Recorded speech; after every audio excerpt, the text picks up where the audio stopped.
मुझे रोका, मुझे बोले मुंह सूंघाओ। अबे तेरे मुंह से ज्यादा बदबू आ रही है, मैं क्यों मुंह सूंघाऊं? ओ भाई मशीनें होती हैं यार, बिल्कुल ऐसा मैं क्यों गंदे आदमी तुझे मुंह अपना करीब लाकर सूंघाऊं यार? मैं हम क्या नशे ही हैं? हम क्या कौन है? हम मोबाइल चोर हैं क्या? हम क्या बैटरियां चुराते हैं?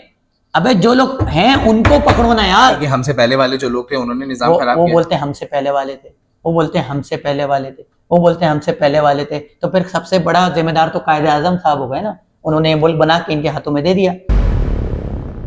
वजीर आला आपका, सदर आपका, मेयर आपका, टाउन आपके, काउंसलर आपके, फंड्स आपके पास, विजारतें आपके पास, फिर भी काम नहीं हो रहा कराची के अंदर यार। और फिर बोल रहे हैं कि हमसे पहले वाले करके गए थे। ई चालान के बारे में आप बात कर रहे थे, मुझे बताएं कि इम्प्लीमेंट तो हो गई है। क्या इम्प्लीमेंट होगा? ये कौन सी कहाँ साइन बोर्ड लगे? मुझे बताओ, साइन बोर्ड लगे नहीं? मुझे बताएंगे स्पीड लिमिट मुझे बता दो, शहर फैसल पे स्पीड लिमिट कितनी? आगाही मुहिम चलाई गई, और मुझे बताएं रोडों पे लेन बनी हुई है, मुझे बताएं जेब्रा क्रॉसिंग है, मुझे बताएं यहाँ पर जो है वो जो ऐप है उसका नाम आपको मालूम है? कौन सी ऐप पे चलाना आएंगे? अरे भाई मंजन नहीं बेचो यार, काम करो। वो एक औरत नहीं आती थी, ये सारे मिलके हमको बना रहे हैं, मुझे नहीं आता था, ये सारे मिलके हमको बना ही रहे हैं। पता नहीं 75-78 साल हो गए अब तो बन ही रहे हैं कराची। लेकिन आवाम को रिलीफ भी तो दे रहे हैं ना। कौन सा रिलीफ? पहला जो चालान आएगा वो आप माफीनामा दे और चालान माफ हो जाएगा। सही है, मैं भी आपको ऐसा करता हूँ, पहला थप्पड़ आपको मारता हूँ, फिर बोलता हूँ पहला थप्पड़ माफ कर दे, दूसरे थप्पड़ पे आपको करेगा। ये कौन सी बात कर दी है? पहला चालान माफ कर दे।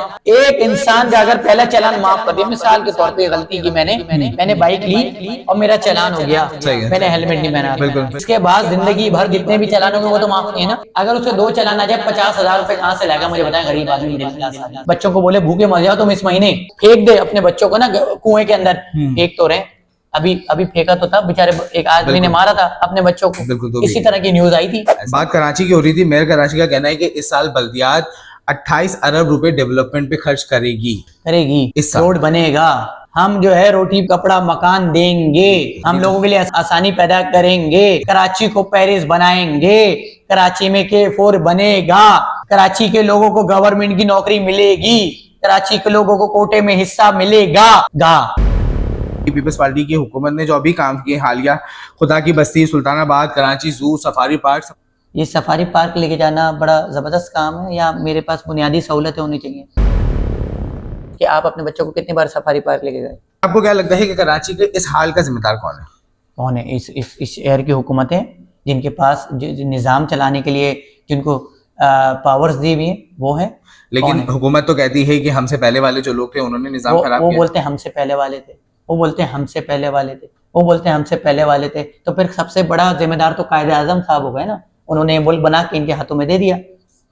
सभी बोलते हैं ना हमसे पहले वाले थे, सबसे पहले तो फिर कायदे आजम थे, बिल्कुल, तो कायदे आजम पे फिर जिम्मेदारी डाल दो। अरे यार क्या मजाक हो रहा है यार, आवाम के हक में आवाज नहीं उठा रहा, मैं अपनी जात के लिए आवाज उठा रहा हूँ, समझे? इस शहर में मैं भी रहता हूँ, इस शहर में मुझे भी मरना है, इस शहर में मेरी भी कब्र होगी, मेरी कब्र कहीं गांव गोड़ देहात में नहीं होगी या मुल्क के बाहर नहीं जाएगी कहीं मेरी कब्र ना। सही।